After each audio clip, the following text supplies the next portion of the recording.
সালামু আলাইকুম। আজকে আমরা নবম দশম শ্রেণীর বাংলাদেশ ও বিশ্ব পরিচয় অংশের পরবর্তী ক্লাসগুলো দেখব। তোমরা জানো যে আমরা ধারাবাহিকভাবে কিছু ক্লাস অ্যাড করা শুরু করেছিলাম, তারই ধারাবাহিকতায় আজকে আমরা পরবর্তী লেকচার নিয়ে আসলাম। আজকে আমরা কি কি পড়বো আসলে দেখো। বাংলাদেশ ও বিশ্ব পরিচয় নবম দশম শ্রেণী, আজকে হচ্ছে আমাদের অধ্যায় 3, যা হচ্ছে পরিচ্ছেদ 3.3। হ্যাঁ, 3.3 ছিল, সে ছিল মূলত পৃথিবীর গতি। তার মানে আজকের ক্লাসে আমরা পৃথিবীর গতি কি সেটা বুঝবো এবং দেখার চেষ্টা করব। পৃথিবীর গতি, এরপরে আমরা দেখার চেষ্টা করব যে দিন রাত কেন হয়। তারপর আমরা দেখার চেষ্টা করব যে বড় দিন অর্থাৎ দিন বড় কিংবা ছোট দিন বা ছোট রাত কিংবা বড় রাত এগুলা কেন হয়। এরপর আমরা বোঝার চেষ্টা করব যে আসলে ঋতু পরিবর্তনটা কিভাবে হয়। তোমাদের বইয়ে দেওয়া আছে সবগুলোই। আমরা প্রথমে তোমাকে বোঝানোর চেষ্টা করব, এরপর তুমি পরীক্ষায় কিভাবে লিখবা সে ব্যাপারটা আলোচনা করব, এবং শেষে গিয়ে আমরা কিছু প্র্যাকটিস রাখবো। শেষে আমরা কিছু প্র্যাকটিস করব। প্র্যাকটিসের মধ্যে বোধ তোমার জ্ঞানমূলক প্রশ্ন থাকবে, এরপর অনুধাবনমূলক প্রশ্ন থাকবে, তারপর এমসিকিউ থাকবে এবং শেষে তোমাদের জন্য একটা নমুনা সিকিউ প্রশ্ন থাকবে। অর্থাৎ কমপ্লিট একটা তোমার স্টাডি ম্যাটেরিয়াল তোমার কাছে প্রোভাইড করা হবে, যাতে তুমি নিজে বসেও প্র্যাকটিস করতে পারো। ওকে, চলো শুরু করি। প্রথমে বলা হচ্ছে যে প্রতিদিন সূর্য পূর্ব দিকে ওঠে এবং পশ্চিম দিকে অস্ত যায়। এটা সবাই আমরা জানি। এর কারণ পৃথিবীর গতিশীলতা। তাহলে আসলে সূর্য প্রতিদিন পূর্ব দিকে ওঠে আবার প্রতিদিন পশ্চিম দিকে অস্ত যায় কেন? কারণ পৃথিবী গতিশীল, সে একটা নির্দিষ্ট গতিতে এগিয়ে যাচ্ছে, যার কারণে সময় মতো একই জিনিসটা বারবার রিপিট হচ্ছে। মহাকর্ষ শক্তির দ্বারা, মানে মহাকর্ষ মানে মহাকর্ষণ, অর্থাৎ পৃথিবীর যে একটা আকর্ষণ, এই আকর্ষণ শক্তির দ্বারা নিয়ন্ত্রিত হয়ে সূর্যকে কেন্দ্র করে পৃথিবী তার নিজ অক্ষে আবর্তন করছে। তার মানে সূর্যকে কেন্দ্র করে পৃথিবী একটা নির্দিষ্ট তার চলার পথে বারবার ঘুরছে, আবর্তন করছে, এবং নির্দিষ্ট কক্ষপথে সূর্যের চারদিকে পরিক্রমণ করছে, মানে সূর্যের চারদিকে ঘুরছে। দুটো জিনিস এখানে দেখা যাচ্ছে, যে পৃথিবী একটা নিজ অক্ষে ঘুরতেছে এবং সূর্যকে চারদিকে কেন্দ্র করেও কিন্তু ঘুরছে। দুই ধরনের গতি তার আছে। এটা পৃথিবীর গতি। ওকে, খুব গুরুত্বপূর্ণ জায়গা যে পৃথিবীর এই গতি কয় প্রকার? দুই প্রকার। একটা আহ্নিক গতি আর একটা তোমার বার্ষিক গতি। আহ্নিক শব্দটা আসছে অহ্ন থেকে। হ্যাঁ, এটা মানে দিন, দিন এবং রাত্রির যে গতি সেটা। আর এটা বার্ষিক বা বর্ষ থেকে যেটা আসছে, অর্থাৎ ইয়ারলি যে গতি সেটা। তাহলে এটা কিন্তু এমসিকিউ এবং ক নাম্বার প্রশ্নের জন্য খুব বেশি ইম্পর্ট্যান্ট, যে পৃথিবীর গতি কয় প্রকার। পৃথিবীর গতি দুই প্রকার, একটা হলো আহ্নিক গতি আর একটা তোমার বার্ষিক গতি। চলো আমরা একটু দেখি যে আসলে আহ্নিক গতিটা কি আর বার্ষিক গতি কি। আচ্ছা, আহ্নিক গতি, পৃথিবী তার নিজ অক্ষে অর্থাৎ মেরুরেখায় পশ্চিম থেকে পূর্ব দিকে আবর্তন করছে। খুব গুরুত্বপূর্ণ, দেখো পৃথিবী কিন্তু সবসময় পশ্চিম থেকে পূর্ব দিকে আবর্তন করে। এই আবর্তনটা সবসময় মনে রাখতে হবে। পৃথিবী ধর কোন দিকে যাচ্ছে? পশ্চিম দিক থেকে পূর্ব দিকে আবর্তন করছে বা ঘুরছে। এভাবে আবর্তন করলে পৃথিবীর প্রায় 24 ঘন্টা বা একদিন সময় লাগে। অর্থাৎ ধরো এইটা যদি পৃথিবী, তাহলে এই পৃথিবীটা নিজ একটা কক্ষপথে সে নিজেই ঘুরতেছে, এভাবে নিজেই ঘুরতেছে। ধরো আমি একটা বিন্দু থেকে যদি স্টার্ট করি, এই যে এখান থেকে আমি স্টার্ট করলাম। হ্যাঁ, আচ্ছা, এখানে ওশান লেখা আছে, আমি এখান থেকে স্টার্ট করলাম। তাহলে এইভাবে ঘুরবে, সে ঘুরবে, ঘুরে আবার এই জায়গাতে যখন চলে আসবে, এই যে ওশান লেখা দেখতে পেলাম, এই যে চলে আসলো। মানে একটা বিন্দু থেকে ঘুরে আরেকটা বিন্দু পর্যন্ত আসতে তার সময় লাগে একদিন। তার সময় লাগে কতদিন? একদিন বা 24 ঘন্টা। এই যে সে একটা বিন্দু থেকে ঘুরে আরেকটা বিন্দুতে এসেই যখন পড়ে যাবে, এটাকে 1 ঘন্টা বলা হচ্ছে, এবং অনেক সময় এটাকে বলা হচ্ছে 1 সৌরদিন। কি বলা হচ্ছে ভাই? 1 সৌরদিন। সৌরদিনটা মনে রাখো, এটা 1 সৌরদিন। তাহলে 1 সৌরদিনের সঙ্গে সম্পর্কিত কি? পৃথিবী এবং তার নিজের যেই গতি। এবং এখানে 24 ঘন্টার সময় আমরা ধরে নিই, কিন্তু আসলে কি এটা 24 ঘন্টা না, আরো সূক্ষ্ম হিসাব আছে। আরো সূক্ষ্ম হিসাব করলে মূলত এটা এই যে 23 ঘন্টা 56 মিনিট 4 সেকেন্ড, কিন্তু আমরা রাউন্ড ফিগার হিসেবে এটাকে 24 ঘন্টা ধরে নিছি। তাহলে তুমি বলতে পারো ভাই, এই যে বাকি 4 মিনিট গেল, এখানে যে 24 ঘন্টা হইতে আরো 4 মিনিট লাগবে, প্লাস এখানে হচ্ছে আরো 56 সেকেন্ড লাগবে। এই সেকেন্ডটা কোথায় গেল? ওই যে আমরা হচ্ছে লিপ ইয়ার ধরি না, অধিবর্ষ ধরি না, এই যে পুরো একবার 4টা বছর পরে এই 4 মিনিটটা আস্তে আস্তে যোগ যোগ হইতে হইতে হইতে একটা দিন বেশি হয়ে যায়। ওই দিনটা আমরা হচ্ছে এই ফেব্রুয়ারি মাসে তখন দিয়ে দেই। এই জন্য আসলে লিপ ইয়ারটা হয় এই জায়গায়, যে আমরা এখানে যে রাউন্ড ফিগারটা ধরে নিছি, ধরে নেওয়ার কারণে যে সামান্য একটু সময় কম ছিল, ওই সময়টা পুরা 4 বছর ধরে কাউন্ট হওয়ার পরে একটা দিনে পরিণত হয়। ওকে, আচ্ছা, এটা আরো তোমাকে আমি ক্লিয়ার করে বুঝাই দিব, সমস্যা নাই, জাস্ট একটু বইয়ের ভাষাটা আগে একটু দেখো। আহ্নিক গতির ফলে পৃথিবীতে দিন ও রাত হয়, খুব গুরুত্বপূর্ণ। কোন গতির ফলে পৃথিবীতে দিন ও রাত হয়? আহ্নিক গতির ফলে দিন ও রাত হয়, অর্থাৎ পৃথিবীর নিজের গতির কারণে, পৃথিবী নিজে যে ঘোরে এইটার কারণে কিন্তু তার কি হয়? দিন ও রাত হয়। ওকে, তাহলে পৃথিবীর নিজস্ব কোনো আলো নেই, সূর্যের আলোতে পৃথিবী আলোকিত হয়। পৃথিবী গোলাকার বলে সূর্যের আলো একই সময়ে ভূপৃষ্ঠের সকল অংশে আসলে পড়ে না। আবর্তনের সময় যে অংশে আলো পড়ে সে অংশে দিন এবং যে অংশে অন্ধকার থাকে সেই অংশে রাত হয়। এভাবেই দিন ও রাত হয়ে থাকে। এই কথাটাকে আমি যদি তোমাকে একটু হচ্ছে ভাইয়া একটু সরাসরি দেখাইতে যাই, তাহলে ব্যাপারটা যেমন হবে, ধরো এইটা হচ্ছে পৃথিবী, হ্যাঁ, এটা হচ্ছে পৃথিবী, আর এই পাশে দেখতে পাচ্ছ এটা হচ্ছে সূর্য। এটাকে সূর্য কল্পনা করে না, পৃথিবী কল্পনা করে না। তাহলে আমরা পড়েছিলাম, এখানে বলা ছিল হচ্ছে আহ্নিক গতির ফলে দিন ও রাত হয়। এই যে পৃথিবীর নিজস্ব কোনো আলো নাই, দেখো পৃথিবীর নিজস্ব কোনো আলো নাই, সূর্যের আলো আছে, সূর্যের আলোতে পৃথিবী আসলে আলোকিত হয়। তো এখানে বলছে পৃথিবী গোলাকার বলে সূর্যের আলো আসলে একসঙ্গে চারপাশে পড়ে না। দেখো পৃথিবীটা আসলে গোলাকার জন্য সূর্যের আলো কিন্তু চারপাশে পড়ে নাই, শুধু একটা অংশে পড়ছে, আর পিছনের অংশটা কিন্তু অন্ধকার হয়ে আছে। যে অংশে সূর্যের আলোটা পড়ছে এই অংশটা হচ্ছে দিন, আর যে অংশে আলোটা পড়ে নাই ওই অংশটা হচ্ছে রাত। এভাবে আসলে রাত হয়। তো পৃথিবী ভাবে ঘুরে দেখো আস্তে আস্তে কিন্তু ঘুরতেছে, তাহলে একটা জায়গায় দিন থেকে আস্তে আস্তে রাতের দিকে চলে যাচ্ছে, এই যে দিন থেকে আস্তে আস্তে রাতের দিকে চলে যাচ্ছে, এই যে দিন থেকে রাতের দিকে চলে যাচ্ছে। অর্থাৎ পৃথিবীর যে অংশে সূর্যের আলোটা পড়ে সেটা হচ্ছে দিন, আর যে অংশটা হচ্ছে অন্ধকার থাকে সেটা বলা হচ্ছে রাত। এবং পৃথিবী তো স্থির না, পৃথিবী তো গতিশীল, এই জন্য একটা জায়গায় দিন থেকে ক্রমশ রাতের দিকে চলে যাচ্ছে, আবার রাত থেকে দিন হচ্ছে। এই গতিতেই কিন্তু পৃথিবী আসলে দিন দিন মানে ঘুরতে থাকে। হ্যাঁ, আর বলা হয়েছে যে আহ্নিক গতির ফলে এই যে এই সময়টা দেখো ঠিক এই জায়গা থেকে, হ্যাঁ, মনে করো যে যেখানে সূর্যের আলো মাঝখানে পড়ছে, আমি যেটাকে ঘুরে নিয়ে ঠিক ওই জায়গাটাকে আবার হচ্ছে আগের জায়গাতে বসাই দেই, এই যে ঘুরতেছে, এই যে ঘুরে ওই জায়গাতে আসলো, এটাকে বলা হয় 1 সৌরদিন, একদিন, যেটাকে আমরা হচ্ছে রাউন্ড ফিগারে 24 ঘন্টা ধরি, কিন্তু মূল হিসাবটা হচ্ছে মূলত 23 ঘন্টা 56 মিনিট এবং 4 সেকেন্ড। তার বাকি সময়গুলো কোথায় গেল? বাকি সময়গুলো আস্তে আস্তে এড হয়ে ওই যে আমরা লিপ ইয়ার হবে একটা দিন কাউন্ট করি। এই হচ্ছে মূল ব্যাপার। ওকে, চলো আমরা পরবর্তী অংশে যাই। এরপরে দেখো বলা হচ্ছে আহ্নিক গতির ফলে সময় গণনা করা যায়। তাহলে পৃথিবীতে আমরা যে সময় 1টা বাজছে, 2টা বাজছে, 3টা বাজছে, এরকম সময় যে গণনা করি, এটা মূলত কিসের জন্য গণনা করি? আহ্নিক গতির জন্য গণনা করতে পারি। এটি পৃথিবীর একটি পূর্ণ আবর্তনকে 24 ঘন্টা ধরে হিসাব করে আমরা ওই যে 12 থেকে হিসাব করি, 1 থেকে 12 পর্যন্ত চলে যাই। আচ্ছা, তাহলে হচ্ছে এই 24 ঘন্টা ধরে মিনিট ও সেকেন্ডে বিভক্ত করে আসলে সময় গণনা করা হয়। তাহলে প্রশ্ন এখান থেকে আসতে পারে, আমরা যে সময় গণনা করি মূলত এটা কিসের জন্য? এটা হচ্ছে পৃথিবীর আহ্নিক গতির কারণে। এটাকে 24 ঘন্টা হিসাব ধরে কিন্তু আমরা সময়ের এককটা বের করে ফেলছি। আহ্নিক গতির ফলে চাঁদ ও সূর্যের আকর্ষণে পৃথিবীতে জোয়ার ভাটা হয়। তাহলে জোয়ার ভাটা কনসেপ্টটা কি, এটা আমরা নেক্সট ক্লাসে ইনশাল্লাহ শিখবো। তবে একটা জিনিস মনে রাখো যে জোয়ার ভাটার পিছনে কারণ হচ্ছে সূর্য আর পৃথিবী, এই দুটোর আকর্ষণের কারণে কিন্তু নদীতে কিংবা সমুদ্রে জোয়ার এবং ভাটা হয়। পৃথিবীতে জোয়ার ভাটা হয়। ওকে, আহ্নিক গতির সমুদ্র স্রোত, আহ্নিক গতিটা কি করে? সমুদ্র স্রোত ও বায়ুমণ্ডলের উপর যথেষ্ট প্রভাব বিস্তার করে। মানে যে পৃথিবী যে ঘুরতেছে, এটা তো অবশ্যই কি করবে?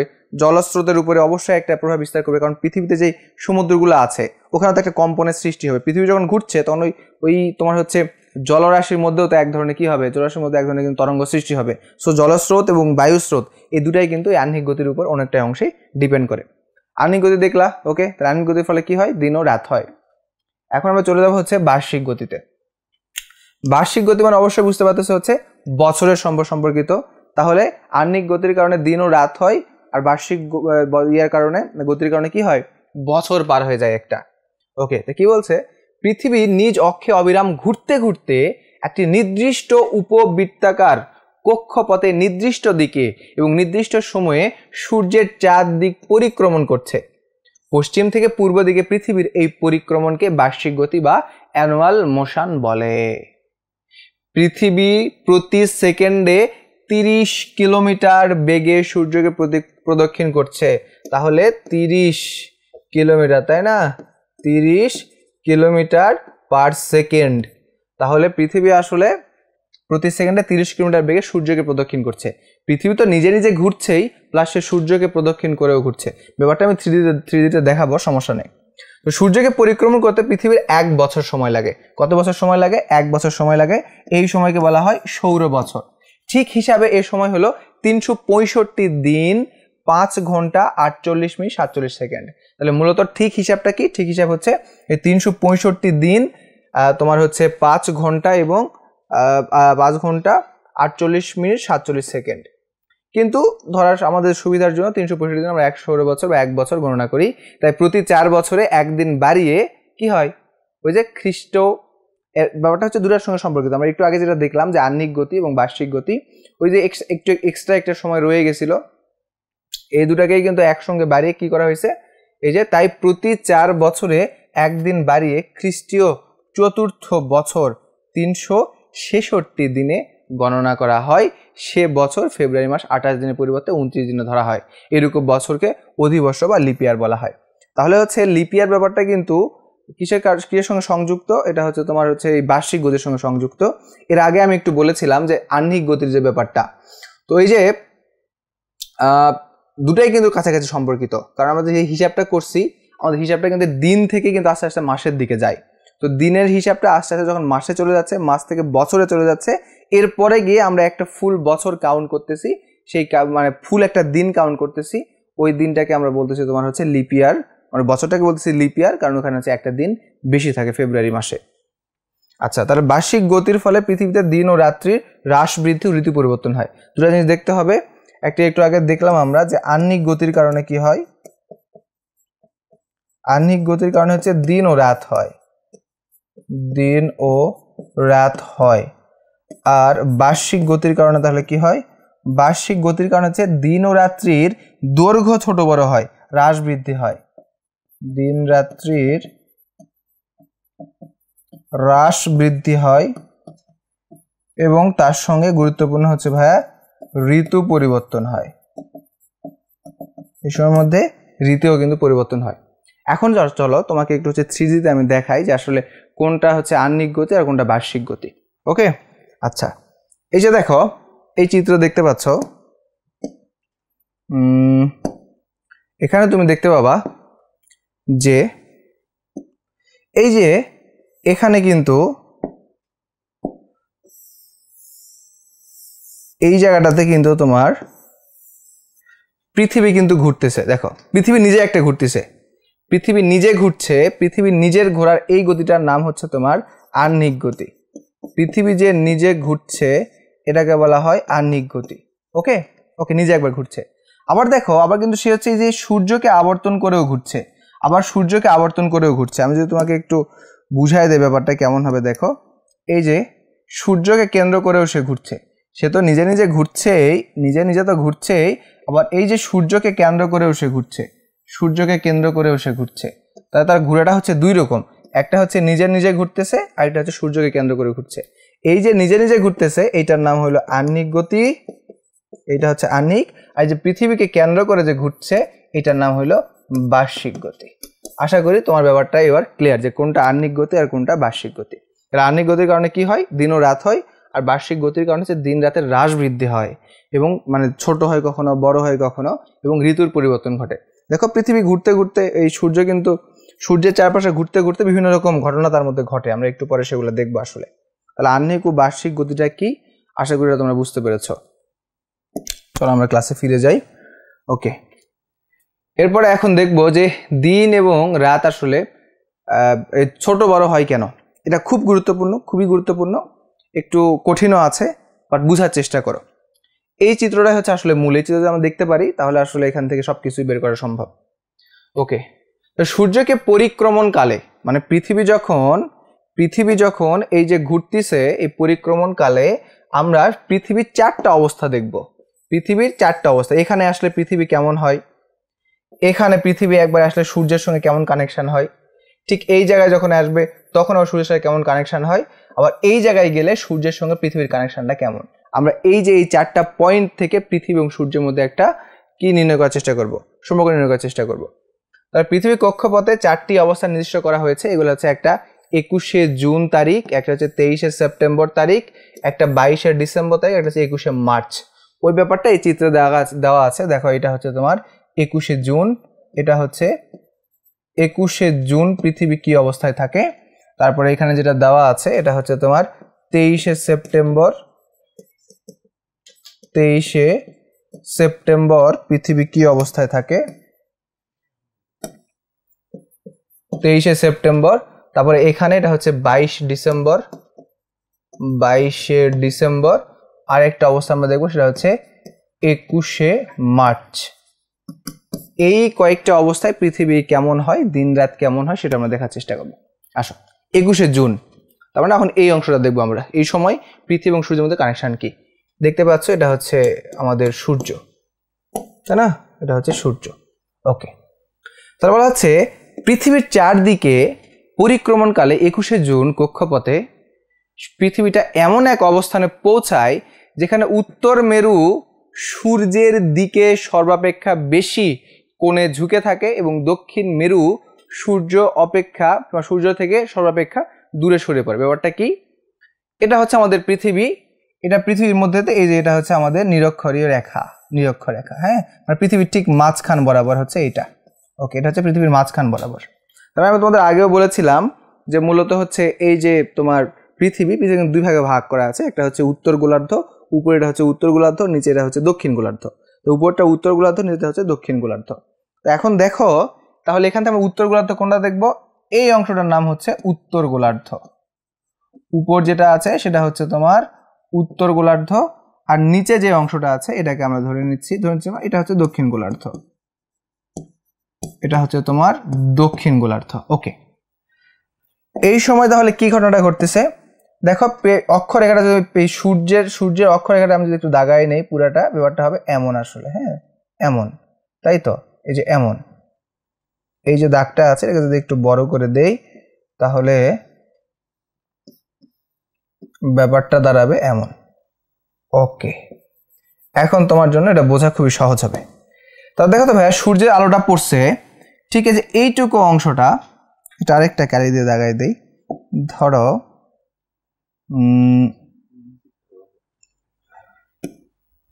এই অংশ যেটা আছে যে এটা এইটুকু, তো উত্তর গোলার্ধ এটা, তাই না? এটা হচ্ছে তোমার উত্তর গোলার্ধ, এটুকু হচ্ছে উত্তর গোলার্ধ, এটা তাহলে উত্তর গোলার্ধ। ওকে, আরেকটা কালার দিয়ে একটু আইডেন্টিফাই করে দেই, সেটা হচ্ছে তোমার ধরো এ পাশে এটা হলো দক্ষিণ গোলার্ধ, এটা হইল দক্ষিণ গোলার্ধ। ওকে, তাহলে এখন তুমি খেয়াল করো তো কোন গোলার্ধে সূর্যের আলো বেশি পড়ছে।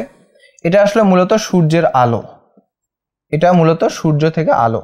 তাহলে সূর্যের আলোটা কি উত্তর গোলার্ধে বেশি পড়ছে না দক্ষিণ গোলার্ধে বেশি পড়ছে? তুমি তো অবশ্যই দেখতে পাচ্ছ ভাই, এটা পড়ছে আসলে হচ্ছে উত্তর গোলার্ধে বেশি আলো পড়ছে। তো ওই জিনিসটাই এখানে বলা হয়েছে যে এই 21 তারিখে উত্তর মেরু মানে উত্তর গোলার্ধে উত্তর অংশ, সেখানে সূর্যের সর্বাপেক্ষা বেশি আলো পড়ে। হ্যাঁ, সূর্যের আলো সবচেয়ে বেশি পড়ছে এই যে আমাদের হচ্ছে উত্তর গোলার্ধেই। আবার বলছে দক্ষিণ মেরুতে সূর্য সর্বাপেক্ষা সরে পড়ে, কম হয়। হ্যাঁ, দক্ষিণ মেরুতে কিন্তু দেখতে পাচ্ছি যে একটু আলো এখানে কম পড়ছে। ঠিক আছে, এই তারিখে উত্তর গোলার্ধের দিন সবচেয়ে বড় এবং রাত সব থেকে ছোট হয়। তাহলে এই যে উত্তর গোলার্ধে দেখো তো এই জায়গায় যদি আলো বেশি হয়, আলো বেশি হওয়া মানে কি দিন বেশি না, সূর্য বেশিক্ষণ ধরে থাকে, তাই সেটা ওখানে বলছে উত্তর গোলার্ধে দিন সব থেকে বড় হয়। তাহলে উত্তর গোলার্ধে যদি দিন সব থেকে বড় হয়, দক্ষিণ গোলার্ধে কি হবে, মানে ওই দিন বড় হলে এখানে রাত ছোট হবে। তাহলে এই অংশের জন্য আসলে মূল ঘটনা এখানে ঘটছে, এখানে হচ্ছে দিনটা কি হবে, দিন হবে ভাইয়া বড়, কারণ কি আলো অনেকক্ষণ জায়গায় ধরে আছে, আর রাতটা কি হবে, রাতটা হবে হচ্ছে এখানে সব থেকে ছোট। এটা হচ্ছে উত্তর গোলার্ধের অবস্থা। তাহলে ভাই দক্ষিণ গোলার্ধে কি ঘটনা ঘটবে? উত্তর গোলার্ধে যদি ওইরকম হয়, দক্ষিণ গোলার্ধে ঠিক তার অপোজিট ঘটনা ঘটবে। দক্ষিণ গোলার্ধে এখানে দিনটা হবে সব থেকে ছোট, দিনটা হবে হচ্ছে সব থেকে ছোট, আর রাত হবে সব থেকে বড়। একটা গোলার্ধে এক অবস্থান থাকলে অন্য গোলার্ধে তার ঠিক বিপরীত অবস্থানটা যুক্ত হবে। তাহলে এই যে 21শে জুন এই অবস্থাটা বুঝছো কিনা আমার বলো, জাস্ট এইটুকু বুঝতে হবে যে 21শে জুন পৃথিবী এমন একটা জায়গায় আসে যেখানে সূর্যের আলো উত্তর গোলার্ধে সব থেকে বেশি পড়ে। তাহলে উত্তর গোলার্ধে বেশি পরিমাণে কি দক্ষিণ গোলার্ধে কম পড়ে, আর যে গোলার্ধে বেশি পড়ছে দিনের আলো বেশিক্ষণ ধরে থাকে, তার মানে সেখানে হচ্ছে দিনটা বড়, রাতটা হবে ছোট। আর তার বিপরীত অংশ অর্থাৎ যে দক্ষিণ গোলার্ধের কথা বলি নিচের অংশটা, এখানে হচ্ছে যেহেতু আলো কম পড়ছে তার মানে এখানে হচ্ছে দিন কম থাকে, দিন ছোট হয় আর রাত বড় হয়। এই জিনিসটা আসলে এখানে তুলে ধরা হয়েছে। হ্যাঁ, দেখো এর সময় দক্ষিণ গোলার্ধে ঠিক বিপরীত ব্যবস্থা থাকে, যে এই যেটা যে হচ্ছে দিন ছোট এবং হচ্ছে তোমার রাত বড় হয়, সহজ করে বলতে গেলে এইটাই। আর তেমন কিছু না, এখানে হচ্ছে সুমেরু থেকে উত্তর মেরু পর্যন্ত 24 ঘন্টা দিন ও কুমেরু থেকে দক্ষিণ মেরু পর্যন্ত 24 ঘন্টা রাত থাকে। তার মানে অর্ধেক সময় 24 ঘন্টার দিন এবং 24 ঘন্টা রাত ডিপেন্ড করে কোথায়, দক্ষিণ গোলার্ধে, কারণ এখানে তো আলো কম পড়ে, সেটা এখানে বলা হয়েছে। এরপর দেখো 21শে জুনের পর, মানে এই তারিখের পর 21শে জুনের পর সূর্য আর উত্তর গোলার্ধের দিকে সরে না।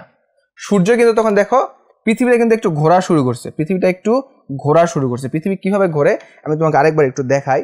দেখো এই যে পৃথিবী যখন ঘুরতেছে, স্পিডটা একটু বাড়ায় দিলে তোমার জন্য সুবিধা হবে। ধরো হচ্ছে আমি একটু বাড়ায় দিচ্ছি।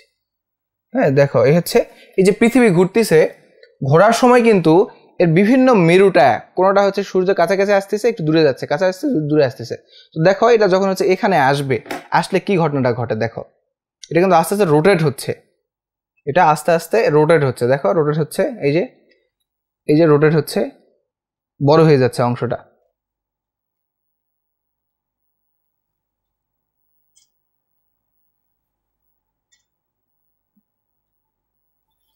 দেখো রোটেট হচ্ছে, এই যে আস্তে আস্তে দেখো উপরে বড় হচ্ছে, এটা কিন্তু ঘুরে আসতেছে, আস্তে আস্তে ঘুরতেছে। তাই এই যে দেখো এই অংশটা কিন্তু উত্তর গোলার্ধ, এটা উত্তর গোলার্ধ আস্তে আস্তে ছোট হয়ে যাচ্ছে, উত্তর গোলার্ধ এটা কিন্তু আস্তে আস্তে দেখো লেন্থটা একটু কমে আসতেছে, এই যে লেন্থ কমে আসতেছে। তাহলে উত্তর গোলার্ধের থেকে সরে দক্ষিণ গোলার্ধের দিকে আসতেছে, উত্তর গোলার্ধ থেকে ঘুরে দক্ষিণ গোলার্ধের দিকে আসছে। ওইটাই আসলে এখানে বলা হয়েছে যে 21শে জুনের পর উত্তর গোলার্ধের দিকে আর সূর্য সরে না, দক্ষিণ গোলার্ধের দিকে সূর্য ছড়তে থাকে। তার মানে সূর্যের আলোটা এখন উত্তর গোলার্ধে নয়, দক্ষিণ গোলার্ধে পড়া শুরু করে। সূর্যের এই অবস্থাকে আসলে সূর্যের উত্তরায়ণ বলে। সূর্যের কি বলে? সূর্যের তোমার উত্তর আয়নান্ত বলে, সূর্যের উত্তর আয়নান্ত। দেখো সূর্যের উত্তর আয়নান্ত, উত্তর আয়নান্ত মানে কি, উত্তর দিক থেকে সরে যায়। উত্তর আয়নান্ত শব্দ হচ্ছে উত্তর দিক থেকে সরে যায়। তার প্রশ্ন আসতে পারে এখান থেকে খ নাম্বার, যে সূর্যের তোমার হচ্ছে উত্তর আয়নান্ত কাকে বলে। সূর্যের তো উত্তর আয়নান্ত কাকে বলে, উত্তরটা তোমাকে এভাবে দিতে হবে যে 21শে জুনের পর থেকে সূর্য আর উত্তর গোলার্ধের দিকে সরে না, দক্ষিণ গোলার্ধের দিকে সরতে থাকে। সূর্যের এই অবস্থাকে আসলে উত্তর আয়নান্ত বলা হয়। এটুকু বললে এটা হয়ে গেল। ক নাম্বারের প্রশ্ন আসতে পারে কিংবা খ নাম্বারে আসতে পারে। তা আশা করি এটুকু তোমরা বুঝতে পেরেছো। আচ্ছা, তাহলে 21শে জুন চলে গেল, এই অংশটা আমরা দেখলাম। এখন হচ্ছে পরবর্তী দেখবো, অর্থাৎ হচ্ছে 23শে সেপ্টেম্বর কি হয়। আসলে 23শে সেপ্টেম্বর, তাহলে 23শে সেপ্টেম্বর আমরা একটু আগের মতো করে দাগিয়ে নেওয়ার চেষ্টা করব। তাহলে ধরো এইটা হচ্ছে আমাদের তোমার হচ্ছে বিষুব রেখা, মানে যেখানে পৃথিবীটাকে দুই ভাগে ভাগ করা হয়েছে, বিষুব রেখা। আর হচ্ছে সূর্যের যে অক্ষরেখা, ওটা একটু দাগায় নেই আমরা। সূর্যের অক্ষরেখা এইভাবে, সূর্যের অক্ষরেখাটা এইভাবে চলে গেছে, মানে সূর্যের যে গতিপথ, যে পথ ধরে পৃথিবী সূর্যকে প্রদক্ষিণ করে। তাহলে এখন দেখো তো এখানে কি ঘটনাটা ঘটছে। এখানে কিন্তু যে ঘটনা ঘটছে যে দুপাশে প্রায় সমান সমান, সূর্যের আলো উত্তরেও যতটুকু পড়ছে দক্ষিণে ততটুকু পড়ছে, দুপাশের সমান। এ পাশেটা যদি হচ্ছে দক্ষিণ মেরু হয়, হ্যাঁ, এটা যদি হচ্ছে দক্ষিণ মেরু হয়, এটা যদি তোমার দক্ষিণ মেরু হয়, আর এটা যদি হচ্ছে উত্তর মেরু হয়, তো ভাই এটা এখানে আমরা দেখছিলাম এটা হচ্ছে উত্তর আর এটা হচ্ছে দক্ষিণ। তো পৃথিবীটা কিন্তু আস্তে আস্তে এখানে ঘুরে গেছে, ঘুরে যাওয়ার কারণে এই যে দক্ষিণটা উপরে গেছে আর উত্তরটা নিচে চলে আসছে। এই অবস্থা যদি হয় তা দেখতে পাচ্ছি আমরা উত্তর মেরু দক্ষিণ মেরু দুটাতেই সূর্যের আলো সমান পড়বে। হ্যাঁ, দুটাতে কিন্তু সূর্যের আলো সমান পড়ছে, যেই কারণে এখানে ঘটনাটা কি ঘটে, এখানে তোমার ঘটনা ঘটে হলো মূলত এই যে উত্তর মেরু সূর্য থেকে দূরে সরতে থাকে এবং দক্ষিণ মেরু সূর্যের নিকটে আসতে থাকে। মানে দক্ষিণ মেরু যে সূর্যের কাছাকাছি আসছে, এতে উত্তর গোলার্ধে ক্রমশ দিন ছোট এবং রাত বড় এবং দক্ষিণ গোলার্ধে দিন বড় রাত ছোট হতে শুরু হয়। ওকে, শুরু হচ্ছে, সমস্যা নাই। 23শে সেপ্টেম্বর পৃথিবী এমন এক অবস্থানে এসে পৌঁছায়, এই যে 23শে সেপ্টেম্বর এমন এক অবস্থানে এসে পৌঁছাইছে যখন উভয় মেরু সূর্য থেকে সমান দূরত্বে থাকে। দেখো উভয় মেরু মানে দুটো মাঝামাঝি আছে, সহজ করে বোঝার চেষ্টা করো, মাঝামাঝি আছে। এই রশ্মি, এই দিন সূর্য রশ্মি নিরক্ষ রেখা মানে পৃথিবীর মাঝখান দিয়ে যে রেখাটা আছে, আসলে এই যে নিরক্ষ রেখা, এই যে এই রেখাটার পৃথিবীর মাঝখানে যে রেখাটা আছে মানে এইদিকে লম্ব বরাবর, ওই নিরক্ষ রেখায় সুমেরু বৃত্ত এবং সুমেরু আর কুমেরু মানে দুপাশে, হ্যাঁ, উত্তর গোলার্ধ এবং দক্ষিণ গোলার্ধে একবারে মেরুদয়ের মাঝামাঝি 0 ডিগ্রি কোণে পতিত হয়, মানে পুরাপুরি অংশে পতিত হয়। আমি যখন বুঝাইতে ব্যাপারটা কি বুঝাইতে হচ্ছে এইরকম যে তুমি হচ্ছে আলোটা পুরাপুরি পৃথিবীতে এইরকম হয়ে আছে, সূর্যটার অবস্থান তখন এইরকম হয়ে যাবে, পৃথিবীর অবস্থান মানে দুটার সেম অবস্থা, এ পাশেও যেরকম আলো পড়বে এ পাশেও সেম আলোই পড়বে, দুটাকে আসলে সহজ করে বললে এইরকম দাঁড়ায়। তাই এ তারিখে পৃথিবীর সর্বোচ্চ দিন রাত্রি সমান হয়। মূল কথা হচ্ছে এইটাই যে এই তারিখে অর্থাৎ যখন হচ্ছে 23শে সেপ্টেম্বর ঘটে তখন পৃথিবী এমন এক অবস্থানে এসে পৌঁছায় যখন উভয় অর্থাৎ দক্ষিণ মেরু এবং তোমার হচ্ছে উত্তর মেরু বা দক্ষিণ প্রান্ত উত্তর প্রান্ত কিংবা তুমি দক্ষিণ গোলার্ধ উত্তর গোলার্ধ এই গোলার্ধে সূর্যের আলো সমানভাবে পতিত হয়। তো সূর্যের আলো যদি সমানভাবে পতিত হয় তার মানে কি, সেখানে দিন এবং রাতের সংখ্যা মানে দূরত্ব কি হবে, সমান হবে। তাহলে রাত এবং দিন সমান হয় কেন এবং কয় তারিখে, সেটা হচ্ছে তোমার 23শে সেপ্টেম্বর সূর্যের আলো সমানভাবে পড়ে সেই জন্য। ওকে, তা 23শে সেপ্টেম্বর বুঝেছো। এখন দেখো 22শে ডিসেম্বর। 22শে ডিসেম্বর এই যে এই জায়গাটা, এটা হচ্ছে 22শে ডিসেম্বর। আমরা একটু এই যে এটা একটু ইয়া করে নেই, পৃথিবী যে কক্ষপথে ঘোরে সেটাকে একটু আবার ধরো, এটা হচ্ছে পৃথিবীর ওই অক্ষপথ যেটা দিয়ে হচ্ছে সেই সূর্যকে প্রদক্ষিণ করে। ওকে,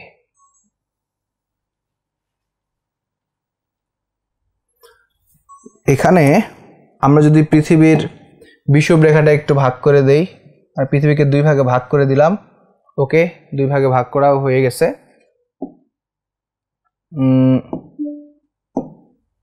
2 ভাগে ভাগ করলে যেটা দাঁড়ায়, 2 ভাগে ভাগ করলে এখন দেখো তো কোথায় কোন পাশে হচ্ছে আলো বেশি এবং কম মনে হচ্ছে তোমার। ধরো এখানে আলো পড়ছে, এই পাশটা একটু হচ্ছে তোমার আমি দাগায় নেই, এই কালি দিয়ে ভরাট করে নিলাম, লাল কালি দিয়ে এই পাশে ভরাট করলাম, তারপরে হচ্ছে ওই পাশেটা অন্য কিছু দেব, অন্য কালি দিয়ে ভরাট করি। ধরো হচ্ছে তোমার এই পিঙ্ক কালার দেই,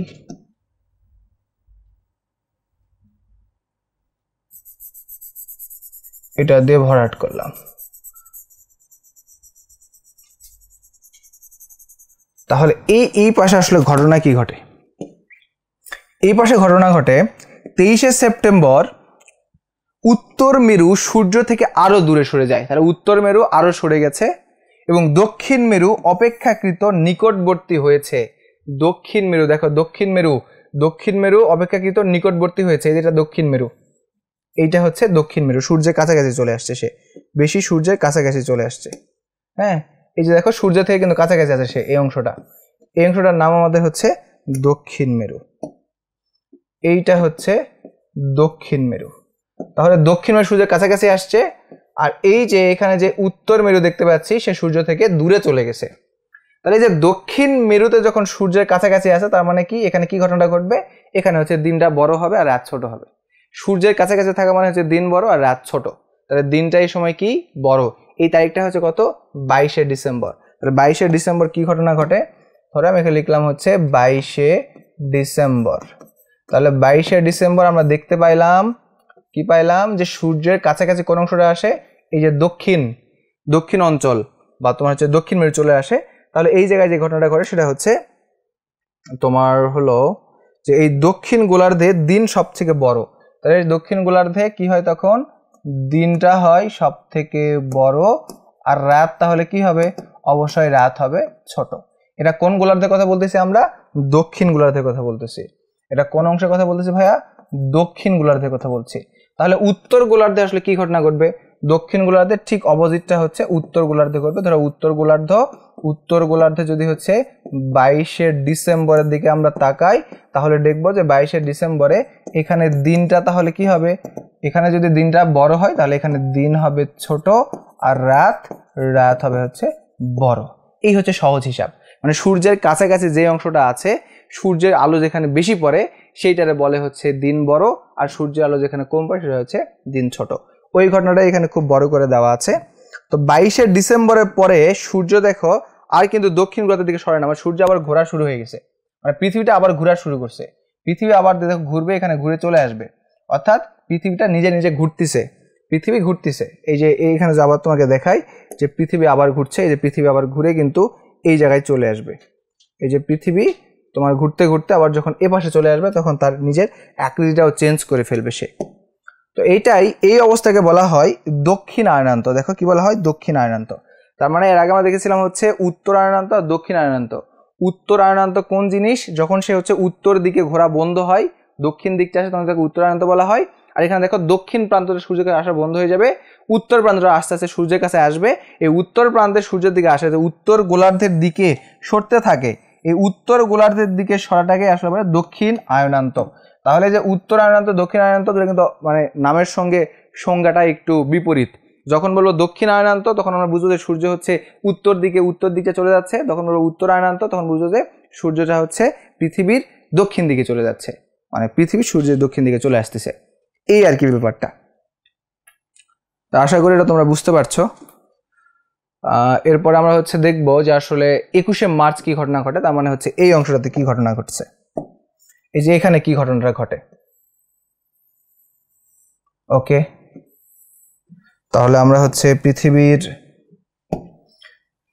এই যে আমি এখানে হচ্ছে বিষুব রেখাটা টেনে দিলাম, তাহলে এখানে ব্যাপারটা হচ্ছে অনেকটাই কাছাকাছি। কিসের মতো, এই অংশের মতো। দেখো সূর্যের আলো কিন্তু প্রায় কাছাকাছি, কম বেশি না, দুই মেরুতে সমান সমান পড়তেছে, ও পাশেও কিছু এ পাশেও কিছু। এই অবস্থা মানে কি হয়ে যায়, এই অবস্থা মানে হচ্ছে যে দিন রাত দুটাই সমান হয়, ওইটাই আর কি। সহজ এখানে বলা আছে যে 22শে ডিসেম্বর পৃথিবী আপন কক্ষপথে আরো অগ্রসর হয়, আরো ঘুরতে ঘুরতে উত্তর মেরু ক্রমশ সূর্যের নিকটে আসে।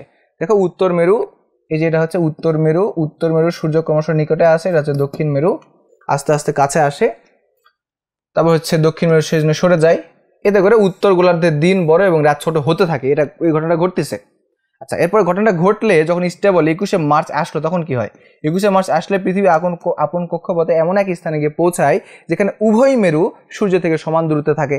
সূর্য থেকে সমান দূরত্বে থাকে মানে ঠিক আগের অবস্থায়, অর্থাৎ এই অবস্থার মতোই হচ্ছে, সেখানে দিন এবং রাত সমান হয়, সেখানে দিবা এবং রাত্রি সমান হয়, এবং পৃথিবীর এই অবস্থানকে কি বসন্ত বিষুব বলে। পৃথিবীতে দিন ও রাত্রি যখন সমান হয়ে যায় তখন এবং সেটা হচ্ছে 21শে মার্চে যদি হয় তখন তাকে বলা হয় বসন্ত বিষুব। ঠিক আছে, তাহলে 21শে মার্চের পর পৃথিবী আপন কক্ষপথে ঘুরতে থাকে, অর্থাৎ আবার রিপিট হওয়া শুরু করে। এই ঘোরাটা সে আবার রিপিট হয়, আবার রিপিট হয়, আবার রিপিট হয়, আবার রিপিট হয়, ঠিক এভাবেই ঘুরতে থাকে। এটাই হচ্ছে পৃথিবীতে মূলত আমাদের দিন এবং রাত্রি হ্রাস বৃদ্ধির ঘটনা। তোমরা সহজ করে যদি বলি যে পৃথিবী তো ঘুরতে ঘুরতে কখনো একটা অংশ সূর্যের কাছে আসে, একটা অংশ সূর্যের পিছনে চলে যায়, অর্থাৎ পৃথিবী তো ডিম্বাকার এবং পৃথিবী একটা গোল কক্ষপথে ঘুরছে, তাহলে একটা অংশ অবশ্যই ঘুরতে ঘুরতে সূর্যের কাছে আসবে। যখন সেই অংশটা সূর্যের কাছে আসা অবস্থায় পৃথিবী তো দুটো প্রান্ত আছে, দুটো ভাগ আছে, একটা হচ্ছে উত্তর একটা দক্ষিণ। তো উত্তর দিক যদি সূর্যের দিকে বেশি থাকে তাহলে উত্তর প্রান্তে হচ্ছে দিন বড় হলে সেখানে রাত ছোট। আর অপোজিট প্রান্ত দক্ষিণ প্রান্ত, সেখানে কি ঘটনা ঘটবে, এই উত্তর প্রান্তে ঠিক অপোজিট ঘটনা ঘটবে। আবার যদি এমন সময় চলে আসে যে সূর্য একবারে সমানভাবে উত্তর মেরু এবং দক্ষিণ মেরু দুটাকে সমানভাবে আলো দিচ্ছে, তখন পৃথিবীর এই দুই প্রান্তে উত্তর মেরু দক্ষিণ মেরু দুটাতেই দিন ও রাত্রির সংখ্যা মানে সমান হয়ে যাবে। সংখ্যা বলতে বুঝাচ্ছে দিন ও রাত্রির পরিমাণ আর কি, যে হচ্ছে দৈর্ঘ্য, দিন ও রাত্রির দৈর্ঘ্যটা সমান হয়ে যাবে। এই আসলে এখানে আর কিচ্ছু না, সহজ কথা এইটাই যে যেই মেরুটা সূর্যের কাছে আসে সেখানে দিন বড় হয়, রাত ছোট হয়, যেটা হচ্ছে পিছনে থাকে সেখানে হচ্ছে তোমার রাত বড় হয়, দিন ছোট হয়। আর যখন দুই অংশে উত্তর এবং দক্ষিণ মেরু দুটাতে সমান করে আলো পড়ে তখন দিন এবং রাত্রির দৈর্ঘ্য সমান হয়। শেষ। এখন আমরা দেখবো হচ্ছে ঋতু পরিবর্তন। এই যে পৃথিবীর আমরা দেখলাম তিনটা, এই যে স্ট্রাকচারটা ঠিক এভাবে ঘুরতেছে পৃথিবী, তাই না, এভাবে ঘুরতেছে। এই ঘোরার সময় মানে পৃথিবী সূর্যকে কেন্দ্র করে ঘুরতেছে, কোনো স্থানে দিন বড় হচ্ছে, কোনো স্থানে রাত ছোট হচ্ছে, কোনো স্থানে সূর্যের আলো বেশি পড়ছে, কোনো স্থানে সূর্যের আলো কম পড়ছে। এই যে সূর্যের আলো বেশি পড়া এবং কম পড়া, এইটার উপর ডিপেন্ড করে কিন্তু আমাদের ঋতু পরিবর্তন হয়। ঋতু পরিবর্তন মানে কি, আসলে সময়ের পরিবর্তন, আবহাওয়ার পরিবর্তন। সহজ কথায় টেম্পারেচারের পরিবর্তন বলা হচ্ছে ঋতুর পরিবর্তন।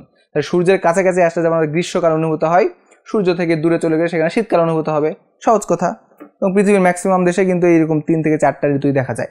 আর এখন পৃথিবীতে আসলে অত ঋতু নাই, বা 2টা ঋতু আছে, হয় গ্রীষ্মকাল না হলে তোমার হচ্ছে শীতকাল। বর্ষাও দিন দিন কেন জানি হারায় যাচ্ছে।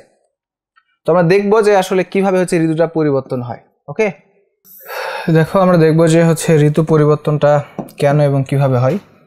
কয়েকটা কারণ আছে। বার্ষিক গতির জন্য সূর্যরশ্মি কোথাও লম্বভাবে আবার কোথাও তির্যকভাবে পতিত হয় এবং দিন ও রাত্রি হ্রাস বৃদ্ধি হয়। একটু আগে দেখেছি আমরা।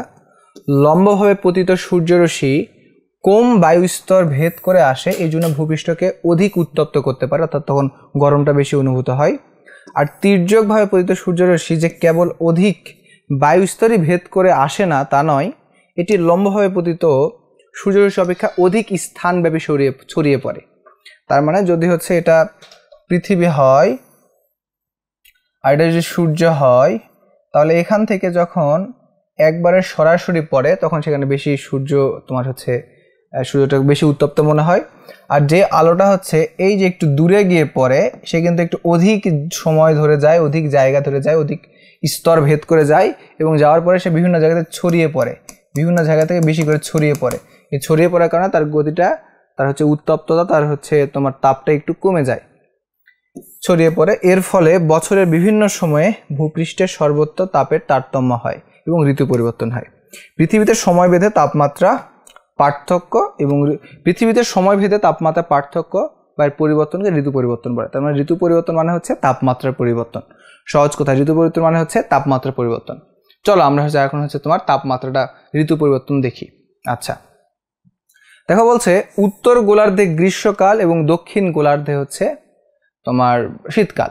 তাহলে একটু আগে আমরা চিত্র দেখেছিলাম, ওই চিত্রটা যদি একটু দাগাই তো তোমার জন্য সুবিধা হবে। ধরো এটা হচ্ছে সূর্য, তাহলে সূর্য চারদিকে আলো দিচ্ছে, ওকে, সূর্য আলো দিচ্ছে এবং আমরা একটা পৃথিবী দাগাবো। ধরো এ পাশে এটা হচ্ছে পৃথিবী এবং আমরা হচ্ছে এখানে সূর্য এই জিনিসটা দেখাবো। হ্যাঁ, এইটা হচ্ছে 21শে জুন, এখানে আমরা 21 জুন দেখব। তাহলে হচ্ছে এটা হচ্ছে আমাদের ওই বিষুব রেখা, ওকে। উপরের এই অংশটার নাম হচ্ছে উত্তর মেরু, এটা হচ্ছে উত্তর মেরু, এই অংশটা হচ্ছে দক্ষিণ মেরু, ওকে। তা এই জায়গায় কি ঘটনাটা ঘটছে দেখো, তাহলে সূর্যটা কোন মেরুতে সোজা এসে পড়তেছে দেখো তো। সূর্যটা পড়ছে সোজা কোন মেরুতে? উত্তর মেরুতে হচ্ছে সোজা পড়ছে। তার মানে উত্তর মেরুতে এই সময় হবে হচ্ছে গরম, উত্তর মেরুতে ওই সময় কি হবে? গরম হবে।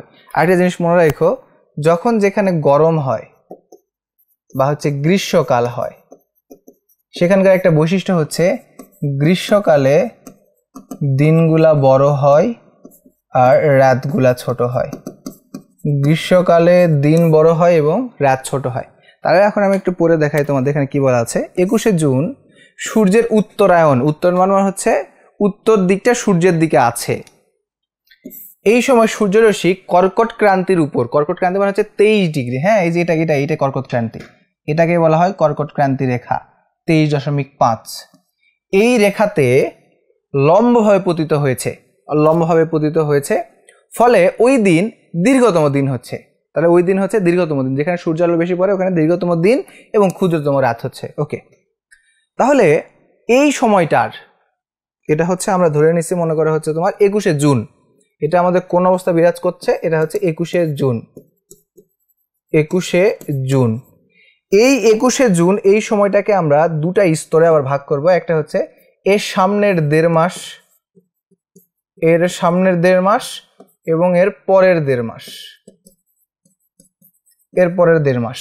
এই সময়টাই কি হয় দেখো, 21শে জুনের 1.5 মাস পূর্ব এবং 1.5 মাস পর পর্যন্ত এই 3 মাস উত্তর গোলার্ধে উত্তাপ বেশি থাকে। এই 3 মাস এই উত্তর গোলার্ধ এখানে উত্তাপ বেশি থাকে। তাহলে উত্তাপ বেশি মানে কোন ঋতু হচ্ছে? অবশ্যই তুমি বুঝতে পারছো, উত্তাপ বেশি হওয়ার কারণে এ সময় উত্তর গোলার্ধে গ্রীষ্মকাল, সেই জন্য আমাদের এই উত্তর গোলার্ধে তখন গ্রীষ্মকাল বিরাজ করে। এখন উত্তর গোলার্ধে যদি গ্রীষ্ম হয়, তো দক্ষিণ গোলার্ধে কি হবে? অবশ্যই দক্ষিণ গোলার্ধে তখন হয়ে যাবে হচ্ছে শীতকাল, যেহেতু এখানে সূর্যের আলো আসলে খুবই কম পড়েছে। এ সময় সূর্যের তির্যক কিরণ দক্ষিণ গোলার্ধে পড়ে, মানে সূর্য হচ্ছে তখন তির্যক ভাবে, সূর্যের আলোটা যে তির্যক ভাবে এই গোলার্ধে পড়ে, এখানে পড়ে দক্ষিণ গোলার্ধে, এই জন্য এদিকে আসলে খুব বেশি গরম অনুতপ্ত হয় না, তখন সেখানে হচ্ছে শীতকাল বিরাজ করে। আর শীতকালের বৈশিষ্ট্য হচ্ছে শীতকালে তোমার দিনগুলা ছোট হয় আর রাতগুলা কি হয়? বড় হয়। তো হিসাব ক্লিয়ার। আমরা একটা দশা দেখলাম, আমরা 21শে জুনের ব্যাপারটা দেখলাম। 21শে জুনে কি ঘটনা ঘটে? 21শে জুনে হচ্ছে তোমার সূর্যের আলোটা উত্তর গোলার্ধে বেশি পড়ে, সেই কারণে উত্তর গোলার্ধে তখন গ্রীষ্মকাল হয়। গ্রীষ্মকাল হওয়া মানে সেখানে দিন বড় হবে এবং রাত ছোট হবে। ঠিক অপোজিট অবস্থাটা হচ্ছে দক্ষিণ গোলার্ধে থাকবে। দক্ষিণ গোলার্ধে অপোজিট অবস্থা মানে হচ্ছে শীতকাল থাকবে। শীতকালে দিনগুলো কি হয়? দিনগুলো ছোট হয় এবং রাতগুলো হচ্ছে বড় হয়। তাহলে আমরা এই গ্রীষ্মকাল এবং হচ্ছে কি হয় শীতকাল কেন হয় বুঝতে পারলাম। ওকে, এর পরবর্তীতে আমরা একটা ডেট দেখবো। দেখো ওই যে এই পুরোটা কিন্তু ডিপেন্ড করতেছে যে এই চিত্রটার উপরে। হ্যাঁ, এই চিত্র কিন্তু একটু আগে বুঝাইছে, এইটাই আমি তোমাকে একটু সহজ করে এই চিত্র থেকে বুঝাই দেয়, সবগুলো প্যানের মতো লাগবে। দেখো, তাহলে আমরা হচ্ছে এই জায়গায় এই অবস্থায় অর্থাৎ 21শে জুন এই সময় দেখেছি যে এখানে উত্তর গোলার্ধে তোমার গ্রীষ্মকাল। উত্তর গোলার্ধে গ্রীষ্মকাল কি জন্য? কারণ সূর্যের আলো যে উত্তর গোলার্ধে বেশি পড়ছে তাই। আর হচ্ছে দক্ষিণ গোলার্ধে তাহলে কি হচ্ছে? দক্ষিণ গোলার্ধে হচ্ছে শীতকাল। ওকে, বুঝলাম। এখানে আমরা কি বলেছিলাম ভাই? এখানে বলেছিলাম যে দিন রাত্রি সমান হয়, তাই বলেছিলাম না? এখানে আমরা একটু আগে দেখেছিলাম যে দিন এবং রাত্রি সমান হয়, অর্থাৎ তোমার হচ্ছে 23শে সেপ্টেম্বর দিন রাত্রি সমান হয়। কেন দিন রাত্রি সমান হয়? কারণ এখানে সূর্যের আলো হচ্ছে উত্তর গোলার্ধে দক্ষিণ গোলার্ধে সেম অবস্থায় থাকে। তো এই যে দিন রাত্রি সমান হয়, দিন রাত্রি সমান হওয়া মানেই এখানে তো গ্রীষ্ম বা শীত এটা নাই। দিন রাত্রি সমান হওয়া মানে হচ্ছে গ্রীষ্ম বা শীত এটার কোনো কনসেপ্ট নাই। তার কনসেপ্টটা কি আছে? 23শে সেপ্টেম্বর সূর্যরশ্মি নিরক্ষরেখার উপর লম্বভাবে পড়ে, মানে পৃথিবীর দু প্রান্তেই উত্তর এবং দক্ষিণ মেরুতে সমানভাবে পড়ে এবং সর্বদা দিন রাতের সমান হয়, এটা আমরা আগে দেখেছি। সেজন্য এ তারিখের 1.5 মাস পূর্ব এবং 1.5 মাস পর পর্যন্ত মোট 3 মাস তাপমাত্রা মধ্যম ধরনের হয়ে থাকে, অর্থাৎ পৃথিবীর সর্বত্র তাপমাত্রা কিন্তু সমান অবস্থায় থাকে। এই সময় উত্তর গোলার্ধে শরৎকাল এবং দক্ষিণ গোলার্ধে বসন্তকাল হয়। তাহলে উত্তর গোলার্ধে কি হয়? উত্তর গোলার্ধে তোমার হচ্ছে, তার মানে আমি চিত্রটা একটু দাগাই, এখানে চিত্র দাগাই দেয় তাহলে তোমাদের জন্য সহজ হবে। ধরো হচ্ছে এখানে দাগাই দেয়, এটা হচ্ছে সূর্য। ওকে, সূর্য সূর্য সূর্য এই পাশে আমরা দেখবো একটা হচ্ছে ছোট্ট, মনে করো একটা কক্ষপথ দাগায় নিলাম। কক্ষপথ দাগায় নেওয়ার পরে এখানে পৃথিবীকে আমি দাগাইলাম। ধরো এটা হচ্ছে পৃথিবী, এটা হচ্ছে আমাদের পৃথিবী।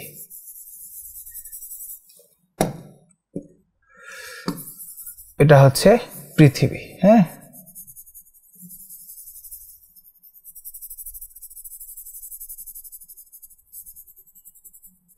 এটা হচ্ছে পৃথিবী।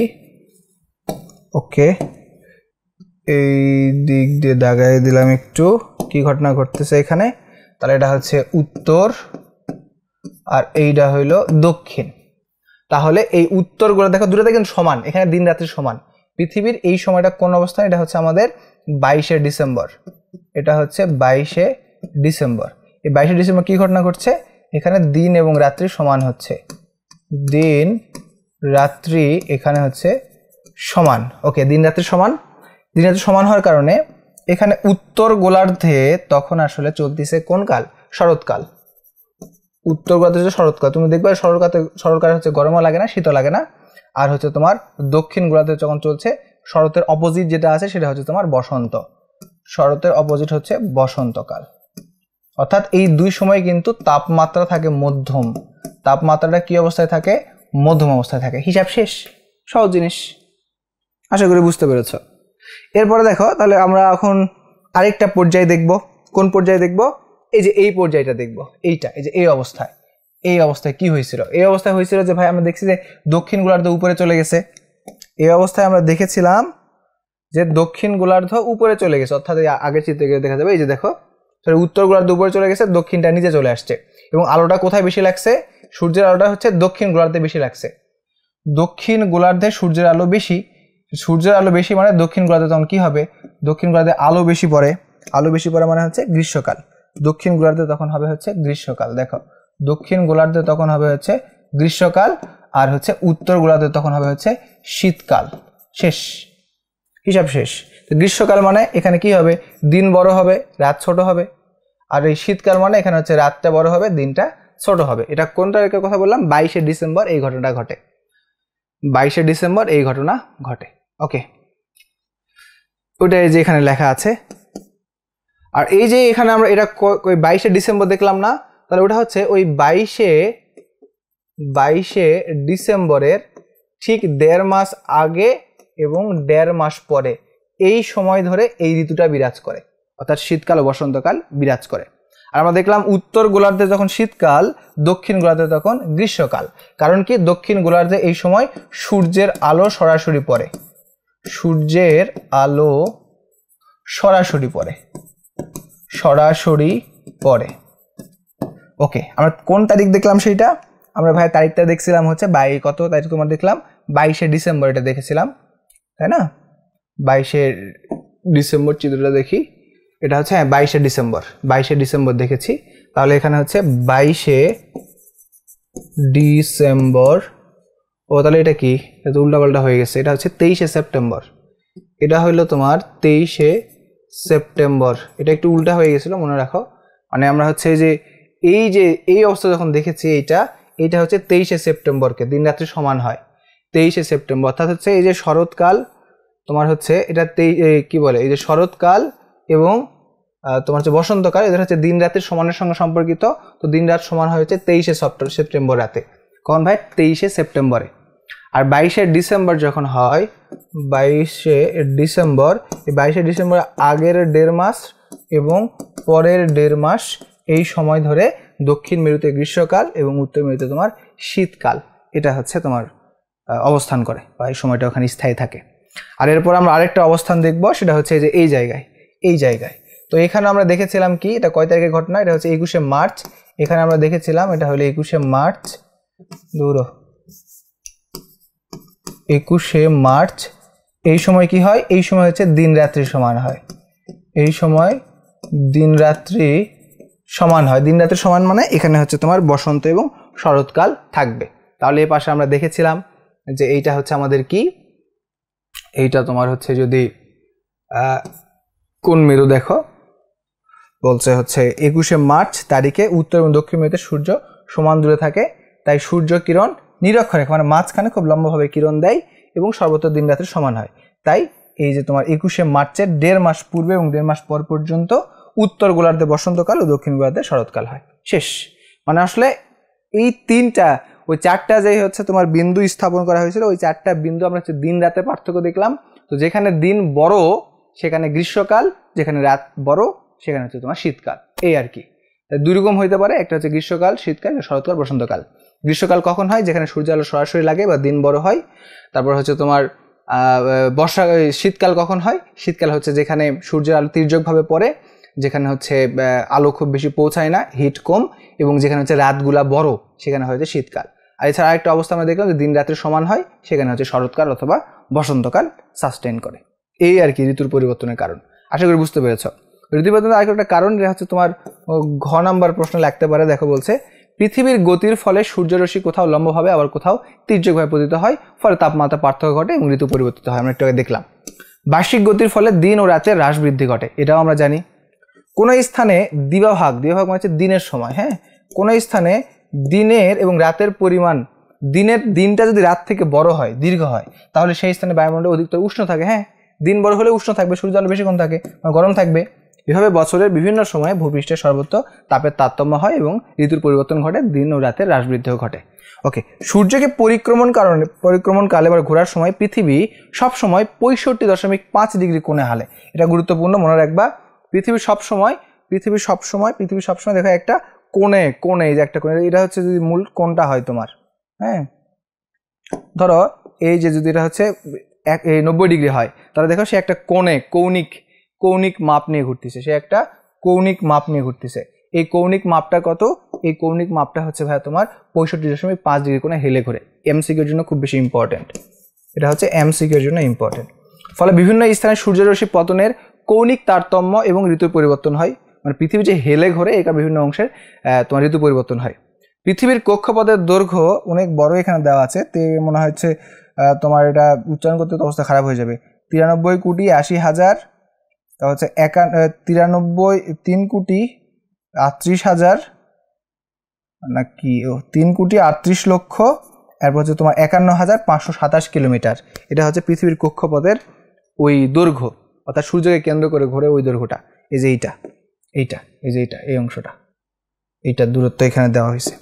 এবার বলা হচ্ছে এই কক্ষপথটা উপবৃত্তাকার বলে পরিক্রমণকালে সূর্য থেকে দূরত্ব সর্বদা সমান থাকে না। তার মানে দেখো এইটা কিন্তু একটা উপবৃত্তাকার, এটা কিন্তু একটা উপবৃত্তাকার অংশ। এটা কি অংশ ভাইয়া? এটা হচ্ছে একটা উপবৃত্তাকার অংশ। তার মানে সূর্য থেকে কখনো দূরত্ব কম হয়, কখনো বেশি হয়, কখনো কম হয়, কখনো বেশি হয়, সেটা এখানে বলা হয়েছে। ওকে, এখানে কয়েকটা জিনিস আমরা দেখব।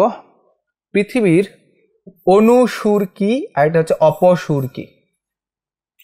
একটা চিত্র দাগাই, যদিও খুব ভালো চিত্র পারি না। ধরো আমি পৃথিবীর আগে একটা সূর্য দাগাই নেই, এটা হচ্ছে সূর্য, লাল টকটকে সূর্য। ও সূর্য তো সরাসরি দিতে পারবো, সমস্যা তো নাই। ধরো সূর্য সূর্য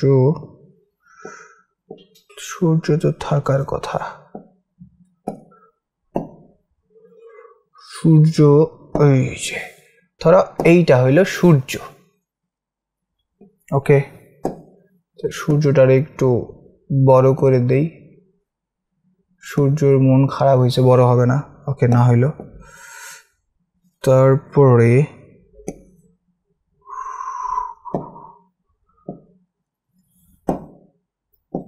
ওকে,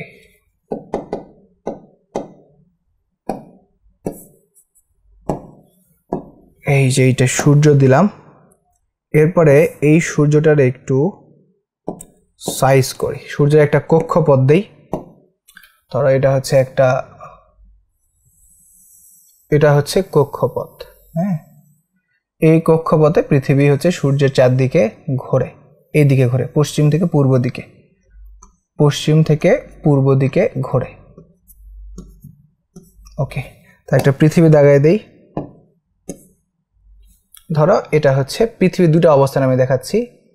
এইটা হচ্ছে পৃথিবীর একটা অবস্থান, আর এইটা হচ্ছে পৃথিবীর একটা অবস্থান। মানে দুই সময়ে দুটো কথা আমি এখানে লিখেছি পৃথিবীর। ওকে, আচ্ছা, ঘটনা কি বলছে, জানুয়ারি 1 থেকে 3 তারিখ সূর্য পৃথিবীর নিকটতম অবস্থানে থাকে, একে পৃথিবীর অনুসুর বলে। তার মানে এখানে এই অবস্থাটা কখন হয়? ধরো এটা হচ্ছে 1 থেকে 3 জানুয়ারির মধ্যে হয়, 1 থেকে 3 জানুয়ারির মধ্যে হয়, জানুয়ারি। তা দেখো এখান থেকে কিন্তু পৃথিবীর দূরত্ব কম। যদি আমি ধরি এখান থেকে পৃথিবীর দূরত্ব ধরো আমি ধরলাম 10, আর এখান থেকে দেখো এইটুকুর মধ্যে পৃথিবীর দূরত্ব তাহলে কত হবে? ধরো 20। তাহলে এই যে পৃথিবীটা যখন সূর্যের কাছাকাছি অবস্থান করে তাকে বলা হয় অনুসুর বা পেরিলিয়ন বলে একে অনেকেই। তাহলে এই যে জানুয়ারি কয় তারিখে, তারিখটা খুব ইম্পর্টেন্ট, 1 থেকে 3 তারিখে সূর্য পৃথিবীর সবচেয়ে নিকটতম অবস্থানে থাকে, এটাকে বলে অনুসুর। ঠিক এই সময় এর বিপরীতে একটা অবস্থা আছে, সেটা হচ্ছে আবার জুলাইয়ের 1 থেকে 4 তারিখ, অর্থাৎ এই ঘটনাটা ঘটছে হচ্ছে 1 থেকে 4 জুলাইয়ের মধ্যে। 1 থেকে 4 জুলাই কি হয়? পৃথিবী সূর্য থেকে সবচেয়ে দূরে অবস্থান করে, পৃথিবী সবচেয়ে দূরে অবস্থান করছে, এই অবস্থাকে বলা হয় অপসুর। তাহলে এইটার নাম হইল ভাইয়া অপসুর, খুব গুরুত্বপূর্ণ জায়গা, এটা হচ্ছে অপসুর। আর এই অবস্থার নাম হচ্ছে অনুসুর, অনুসুর। ওকে, হিসাব তাহলে ক্লিয়ার, কোনটা অপসুর আর কোনটা অনুসুর আর বুঝা কিন্তু সমস্যা হওয়ার কথা না। তাহলে এক সময় হচ্ছে সূর্য সবসময় পৃথিবীর সবচেয়ে কাছে থাকলে তাকে বলা হয় অনুসুর, আর সূর্য পৃথিবীর সব থেকে দূরে থাকলে তাকে বলা হয় তোমার অপসুর। সূর্য এবং পৃথিবীর দূরত্বের হ্রাস বৃদ্ধি এবং সে কারণে আপেক্ষিক আয়তনের আপাত পরিবর্তন হতে প্রমাণিত হয় যে পৃথিবীর কক্ষপথ উপবৃত্তাকার। তাহলে আমরা জানলে যে পৃথিবীর উপপথটা কি, পৃথিবী যে কক্ষপথে ঘোরে এটা হচ্ছে একটা উপবৃত্তাকার পথ। এই যে পৃথিবী থেকে কোনো পৃথিবীকে আলো বেশি লাগে কখনো কম লাগে, এর উপরে ডিপেন্ড করে কিন্তু আমরা দেখেছি যে পৃথিবীর সিদ্ধান্ত নিয়েছি যে পৃথিবীর কক্ষপথ হচ্ছে উপবৃত্তাকার, মানে পুরোপুরি বৃত্ত নয়, উপবৃত্তাকার। এর ফলে সূর্যতাপে তারতম্য অবশ্যই হবে এবং সেই কারণে ঋতুর পরিবর্তন ঘটে। তো আমাদের বাংলাদেশ মূলত উত্তর গোলার্ধে অবস্থিত। আমাদের বাংলাদেশ পৃথিবীর কোন গোলার্ধে অবস্থিত? উত্তর গোলার্ধে অবস্থিত, পৃথিবীর উপরের দিকে, দেখো উপরের দিকে অবস্থিত, এই উত্তর গোলার্ধে অবস্থিত। এবং দেশটির মাঝামাঝি স্থান দিয়ে, মানে আমাদের দেশের মাঝামাঝি স্থান দিয়ে কর্কট ক্রান্তি রেখা চলে গেছে, কাজেই উত্তর গোলার্ধের ঘনত্ব পরিবর্তনের সাথে সাথে বাংলাদেশের ঋতু পরিবর্তিত হয়। অর্থাৎ উত্তর গোলার্ধে যখন আলো বেশি পড়ে তখন বাংলাদেশে হচ্ছে গ্রীষ্মকাল হয়, উত্তর গোলার্ধে যখন আলো কম পড়ে তখন সেখানে হয়ে যায় হচ্ছে তোমার শীতকাল। আবার উত্তর গোলার্ধ এবং দক্ষিণ গোলার্ধ দুটাতে যদি সেম আলো পড়ে তখন বাংলাদেশে হয়ে যায় শরৎ অথবা বসন্তকাল। এইভাবেই আসলে পৃথিবীতে ঋতু পরিবর্তনটা ঘটে। আশা করি বুঝতে পেরেছো। ব্যাপারটা সহজ কিন্তু বোঝা একটু কঠিন ছিল, চেষ্টা করেছিলাম সহজ করে বোঝানোর জন্য। হয়তো কোনো জায়গায় কোনো ভুল ত্রুটি হতে পারে, বাট আমার মনে হয় যে ইনশাআল্লাহ তোমাদের জন্য অ্যাপ্রোপ্রিয়েট। আর আরও বড় বড় ব্যাখ্যা আছে, ওই ব্যাখ্যা না গিয়ে তোমাদের বয়সী ছেলেমেয়েদের জন্য যে ব্যাখ্যাটা প্রয়োজন সেটাকে একটু এখানে ইংগেজ করার চেষ্টা করছি আমরা। কিছু এমসিকিউ আমার সঙ্গে সলভ করো। তাহলে এখন পৃথিবীর নিজ অক্ষে আবর্তন করতে কত সময় লাগে? দেখো পৃথিবীর নিজ অক্ষ মানে হচ্ছে আহ্নিক গতি। নিজ শব্দ মানে হচ্ছে আহ্নিক, এটাকে আমরা হচ্ছে সৌরদিনও বলি। তাহলে 1 সৌরদিন সমান কত সময়? আমরা মূলত জানি যে এটা হচ্ছে ধরে নিছি আমরা রাউন্ড ফিগার হচ্ছে 24 ঘন্টা, অর্থাৎ 24 ঘন্টা নয়, এটা হচ্ছে 23 ঘন্টা 56 মিনিট 4 সেকেন্ড, তাই না? এটা হচ্ছে মূল হিসাব। ওকে, এবার দেখো পৃথিবীর গতি কত প্রকার? আমরা জানি 2 প্রকার, পৃথিবীর গতি 2 প্রকার, একটা হচ্ছে আহ্নিক গতি, একটা হচ্ছে বার্ষিক গতি। তারপর আহ্নিক গতির ফলে আসলে কি হয়? আহ্নিক গতি বা পৃথিবীর গতির কারণে দিন ও রাত হয়। এই যে আহ্নিক গতির কারণে কি হয়? দিন ও রাত হয়। তাহলে কলকাতা ও লন্ডনের স্থানীয় সময়ের পার্থক্য রয়েছে। পৃথিবীর কোন অবস্থার কারণে এই পার্থক্যটা হয়? স্থানের পার্থক্যটা হয় হচ্ছে তোমার এই যে আহ্নিক গতির কারণে, ডেইলি যে ঘোরে পৃথিবী, যে ঘোরে, এই ঘোরার কারণে। পৃথিবীর একটি পূর্ণ আবর্তনকে কি বলে? পৃথিবীর একটা পূর্ণ আবর্তন, পৃথিবীর পূর্ণ আবর্তনকে বলা হয় সৌরদিন। এই যে পৃথিবী এই ফুল একটা সময় যদি ঘুরে আসে নিজের অক্ষে, নিজের অক্ষে যদি ঘোরে তখন তাকে বলবো সৌরদিন। কিন্তু ওই যে সূর্যের অক্ষে যদি ঘোরে তখন হয়ে যাবে কিন্তু সৌর বছর। পৃথিবীর প্রতি সেকেন্ডে বেগ কত? মানে পৃথিবী কত সেকেন্ডে সূর্যকে অতিক্রম করতে চায়? সেটা হচ্ছে 30 কিলোমিটার 1 সেকেন্ডে। বার্ষিক গতির ফলে নিচের কোনটি ঘটে? ও বার্ষিক গতি, দিন ও রাত্রি হ্রাস বৃদ্ধি ঘটে এবং ঋতু পরিবর্তন হয়। এখানে তাহলে কি আছে ভাইয়া? এখানে আছে হচ্ছে তোমার ও দিন ও পৃথিবীর বার্ষিক ফলে, উত্তরটা এটা হবে না। বার্ষিক গতির ফলে হয় হচ্ছে দিন ও রাত্রির হ্রাস বৃদ্ধি ঘটে। হ্যাঁ, দিন ও রাত্রির হ্রাস বৃদ্ধি ঘটে। আর হ্রাস বৃদ্ধি তো হয় হচ্ছে তোমার আহ্নিক গতির কারণে। আচ্ছা, কত দিনে 1 সৌর বছর গণনা করা হয়? আমরা গণনা করেছি 365 দিনে, বাট 365 দিনের চাইতে একটু বেশি, ওই বেশিগুলা পরে একসঙ্গে যুক্ত হয়ে লিপ ইয়ার তৈরি হয়, যেটা ফেব্রুয়ারি মাসে এক্সট্রা একটা দিন হিসেবে অ্যাড করে দেওয়া হয়। কোন বছরে ফেব্রুয়ারি মাস 29 দিনে হয়? ওই যে অধিবর্ষ বা লিপ ইয়ারে। কোন তারিখে পৃথিবীর সর্বোচ্চ দিন রাত্রি সমান হয়? মানে 2টা তারিখ আছে পৃথিবীর। ওই চিত্রটার কথা মনে করো, উপরে একটা চিত্র ছিল, নিচে একটা চিত্র ছিল, উপরে একটা ছিল, নিচে একটা ছিল। এই 2টার সময় দিন রাত্রি সমান হয়। তার মধ্যে একটা হচ্ছে 23শে সেপ্টেম্বর, আমাদের একটা হচ্ছে 23শে সেপ্টেম্বর। তারিখটা জাস্ট মনে রাখলেই হবে। কত তারিখে দক্ষিণ গোলার্ধে বড় রাত হয়? তো দক্ষিণ গোলার্ধে রাত বড়, তার মানে দিন ছোট হওয়া লাগবে। কত তারিখে? এটা ওই চিত্রটার কথা কল্পনা করো, এই যেটা পৃথিবী মানে সূর্য 4টা, এই যে আমরা হচ্ছে এখানে একটা পৃথিবীর অবস্থান, এই 4টা অবস্থান দেখছিলাম। এখানে দেখেছিলাম হচ্ছে এটা উত্তর গোলার্ধে বেশি আলো পড়ে, মানে এখানে হচ্ছে তোমার দিনটা কি হবে? বড় হবে, আর রাত ছোট হবে। তো এখানে দিন বড় এবং রাত যদি ছোট হয়, ওদেরকে দক্ষিণ গোলার্ধে রাত বড় হবে, দক্ষিণ গোলার্ধে রাত বড়। তাহলে এই যে এ পাশে হচ্ছে দিন ছোট, রাত বড়। ঠিক আছে, এটা হচ্ছে 21শে জুন অবস্থা। বাংলাদেশের দীর্ঘতম দিন কোনটি? সবচেয়ে বড় দিন হয় কখন? 21শে জুনে হয়। কারণ বাংলাদেশ যেহেতু উত্তর গোলার্ধে অবস্থিত, তাহলে উত্তর গোলার্ধে যখন আলো পড়ে, গ্রীষ্মকাল হয়, তখন বাংলাদেশে দীর্ঘতম দিন হয়।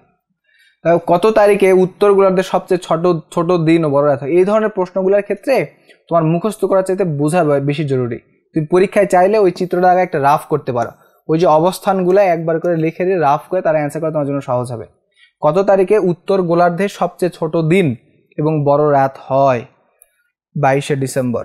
ওই চিত্রের দিকে তাকালে তোমরা বুঝবা, চিত্রটা সামনে নিয়ে বইসো তাহলেই হবে। এখন অধিবর্ষ হয় কত দিনে? অধিবর্ষের সময় 1 দিন বেড়ে যায়, তখন 366 দিন হয়। কত বছর পর অধিবর্ষ হয়? 4 বছর পর পর অধিবর্ষ হয়। অধিবর্ষে ফেব্রুয়ারি মাস কত দিনে হয়? 29 দিনে হয়। 21শে জুন মানে কোন, ওই যে চিত্রটার কথা মনে করো, 21শে জুন মানে কোন পাশে ছিল ওটা? 21শে জুন ওই তারিখে পৃথিবীর উত্তর গোলার্ধে কি ঘটে? উত্তর গোলার্ধে তখন দীর্ঘতম, এই যে উত্তর গোলার্ধে আমি বলেছি এই সময় উত্তর গোলার্ধে বেশি আলো পড়ে, সূর্যের আলো বেশি পড়ে, তাহলে দীর্ঘতম দিন হবে এবং ক্ষুদ্রতম রাত হবে। ওই চিত্রটা মনে রাখলে তোমার জন্য সব ক্লিয়ার। চিত্র যদি মনে রাখতে না পারো তাহলে আসলে কিছুই বুঝবে না। কত তারিখে দক্ষিণ গোলার্ধে বড় দিন? দক্ষিণ গোলার্ধ, এই যে এই তারিখে যদি উত্তর গোলার্ধে বড় দিন হয়, তার ঠিক অপোজিট অবস্থাটা হচ্ছে দক্ষিণ গোলার্ধেই হবে। তাহলে এখানে উত্তরটা হচ্ছে 22শে ডিসেম্বর। 22শে ডিসেম্বর কি হয়? আর তোমার কত তারিখে দক্ষিণ গোলার্ধে সবচেয়ে বড় দিন হয়? 22শে ডিসেম্বর। ওকে, তারপরে দেখো কারণ হচ্ছে এই 23শে মার্চ এবং 21শে ডিসেম্বর এটা তো সমান সমান, এর যত বাদ, কারণ এখানে হচ্ছে সমান হয়। আর 21শে জুন এইটা হবে না, হবে তাহলে 22শে ডিসেম্বর। কত তারিখে উত্তর গোলার্ধে সবচেয়ে বড় রাত হয়? কত তারিখে উত্তর গোলার্ধে সব থেকে বড় রাত হয়? উত্তর গোলার্ধ ভাবো, তাহলে দক্ষিণ গোলার্ধে যদি হচ্ছে আলো পড়ে, দক্ষিণ গোলার্ধে যদি আলো পড়ে, দক্ষিণ গোলার্ধে আলো পড়ে কখন? 22শে ডিসেম্বরে দক্ষিণ গোলার্ধে সবচেয়ে, দক্ষিণ গোলার্ধে 22শে ডিসেম্বরে দক্ষিণ গোলার্ধে, অর্থাৎ এই যে চিত্র দেখাচ্ছিলাম না এর এই পাশে এই অবস্থানটা, এই সময় কি হয়? দক্ষিণ গোলার্ধে দিনটা হয় খুব বড় আর রাত হয় খুব ছোট। তাহলে ঠিক অপোজিট অবস্থানটা কোথায়? উত্তর গোলার্ধে। উত্তর গোলার্ধে অপোজিট অবস্থা হবে, উত্তর গোলার্ধে হবে হচ্ছে দিন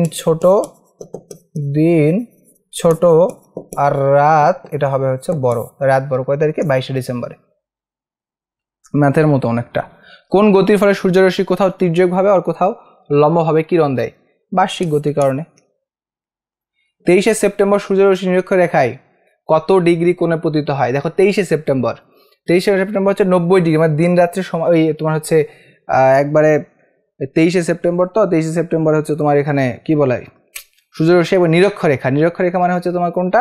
ওই মাঝখানে যে রেখা আছে দিন রাত্রির সমান হয় ওই সময়, দিন রাত্রির সমান হবে এখানে বলছে। 23শে সেপ্টেম্বর কি দিন রাত্রির সমান হয়, তাই না? দিন রাত্রির সমান হয়ে যায়, সেখানে 90 ডিগ্রি সরাসরি দুপাশে উত্তর মেরু এবং দক্ষিণ মেরুতে সমানভাবে পতিত হয়। কত তারিখে পৃথিবীর সর্বোচ্চ দিন রাত্রির সমান হয়? দুটো তারিখ ছিল আমরা জানি, একটা হচ্ছে 21শে মার্চ। পৃথিবীর সর্বোচ্চ দিন এবং রাত্রি সমান হয় 21শে মার্চ, আরেকটা হচ্ছে এর সঙ্গে আরেকটা আছে সেটা হচ্ছে 23শে সেপ্টেম্বর, আরেকটা আসে 23শে সেপ্টেম্বর। এই দিনটাই হচ্ছে দিন রাতে সর্বোচ্চ সমান হয়, 21শে মার্চ এবং 23শে সেপ্টেম্বর। বাংলাদেশের ক্ষুদ্রতম দিন কোনটি? বাংলাদেশের সবচেয়ে ছোট দিন কখন হয়? 22শে ডিসেম্বর হয় বাংলাদেশের ক্ষুদ্র, কারণ উত্তর অঞ্চলে, হ্যাঁ উত্তর মেরুতে যেহেতু অবস্থিত, তাহলে উত্তর মেরু ওই হিসাবটা এখানে করতে হবে। বাংলাদেশ যেহেতু উত্তর মেরুতে অবস্থিত, তাহলে এই উত্তর মেরুতে কখন সর্বনিম্ন ক্ষুদ্রতম দিন হয়? হচ্ছে 22শে ডিসেম্বরে। চিত্রটা সামনে নিয়ে বসলে তোমার কাছে সহজ হবে। বাংলাদেশের সবচেয়ে বড় রাত কখন হবে? তাহলে যখন দিন ছোট হবে, 22শে ডিসেম্বর। বাংলাদেশের ক্ষুদ্রতম দিন মানে হচ্ছে সবচেয়ে বড় রাত, ওই একদিনের ঘটনায়, হ্যাঁ যেদিন ক্ষুদ্রতম দিন হবে ওই দিন সর্বোচ্চ রাত হবে। কোন দিনটিকে বসন্ত বিষুব বলে? সেটা হচ্ছে 21শে মার্চ, কারণ ওই দিন হচ্ছে দুপাশেই দিন এবং রাত্রির সমান হয়। 21শে মার্চ কি ঘটনা ঘটে? দিন রাত্রির সমান হয়, দিন সমান রাত। এবং কোন অবস্থার কথা বলছিলাম?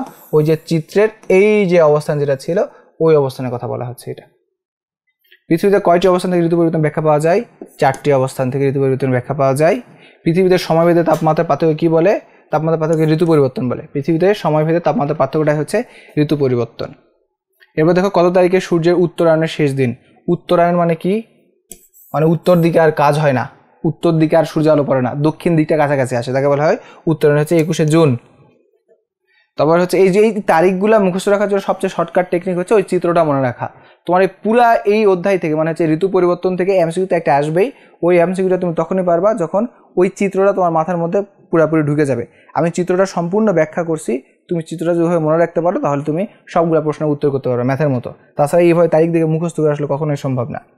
সূর্যের দক্ষিণায়নের শেষ দিন কখন? সেটা হচ্ছে 22শে ডিসেম্বর। এরপরে হইলো তোমার বাংলাদেশ কোন গোলার্ধে অবস্থিত? বাংলাদেশ হচ্ছে উত্তর গোলার্ধে অবস্থিত, উপরের দিকে অবস্থিত।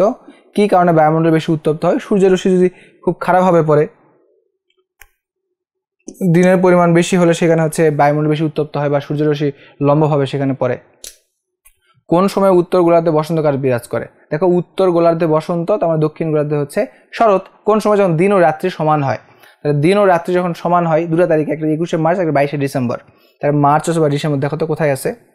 আচ্ছা, এই যে ফেব্রুয়ারি থেকে এপ্রিলের মধ্যে মার্চ আছে, ফেব্রুয়ারি, মার্চ, এপ্রিল, এই যে মার্চটা মাঝখানে আছে এই সময়টা।